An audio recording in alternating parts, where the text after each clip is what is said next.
से सिद्दीक जान और समीर हमारे साथ हैं। लेकिन एक खबर आपको देनी है, अहम खबर यह है कि इमरान खान को इस्लामाबाद पुलिस की जानिब से गिरफ्तारी का खदशा। इस्लामाबाद हाई कोर्ट से इमरान खान ने रुजू कर लिया है। इस्लामाबाद में दर्ज मुकदमात की तफसीलात देने का हुक्म दिया जाए। दरख्वास्त में मौक़िफ़ इख्तियार किया गया है। किसी मुकदमे में गिरफ्तारी को अदालती इजाज़त से मशरूत किया जाए, ये इस्तदा की गई है। हुकूमत और IG इस्लामाबाद पुलिस समेत दीगर को इस दरख्वास्त में फरीकी बनाया गया है। आपको आगाह कर रहे हैं आम खबर के हवाले से, इमरान खान को इस्लामाबाद पुलिस की गिरफ्तारी का खदशा है, जिसपे इमरान खान ने इस्लामाबाद हाई कोर्ट से रुजू कर लिया है। इस्लामाबाद में दर्ज मुकदमात की तफसीलात देने का ये हुक्म दे अदालत, ये मौक़िफ़ अपनाया गया है। हुसैन चौधरी से बात करते हैं, हमारे नुमाइंदे हमारे साथ हैं। जी हुसैन।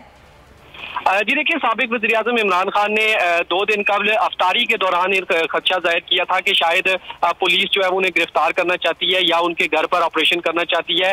लाहौर हाई कोर्ट से उन्होंने रुजू किया था, लेकिन आज उन्होंने इस्लामाबाद हाई कोर्ट से भी रुजू किया और केसों की तफसीलात फराहमी की दरख्वास्त जो है वो दायर कर दी है। उनके वकील फैसल चौधरी ने दरख्वास्त दायर किया। दरख्वास्त में कहा गया है कि दरख्वास्त गुजार एक बड़ी सियासी जमात के जो है वो सरबराह हैं और उनके खिलाफ मुतअद्दिद मुकदमात जो है वो दर्ज कर रखे हैं पुलिस की जानिब से, और उनकी तफसीलात जो है वो अभी तक हमें नहीं मिली है। लिहाजा इमरान खान के खिलाफ जितने भी मुकदमात दर्ज हैं उनकी तफसीलात फराहम की जाए और गिरफ्तारी से रोकने की भी इस्तदा की गई है। और ये भी कहा गया है कि इस अदालत की इजाजत से जो है वो गिरफ्तारी मशरूत की जाए। दरख्वास्त में IG इस्लामाबाद, वफाकी हुकूमत और दीगर को फरीक बनाया गया है और ये दरख्वास्त जो है रजिस्ट्रार ऑफिस की जानिब से वसूल कर ली गई है। जी ठीक है, रजिस्ट्रार ऑफिस की जानिब दरख्वास्त भी वसूल कर ली गई है। हुसैन चौधरी, बहुत शुक्रिया। आप कह रहे हैं कि इमरान खान को इस्लामाबाद पुलिस की जानिब से गिरफ्तारी का खदशा है, इसीलिए उन्होंने इस्लामाबाद हाई कोर्ट से रुजू किया है। दरख्वास्त इसकी आप कॉपी देख सकते हैं।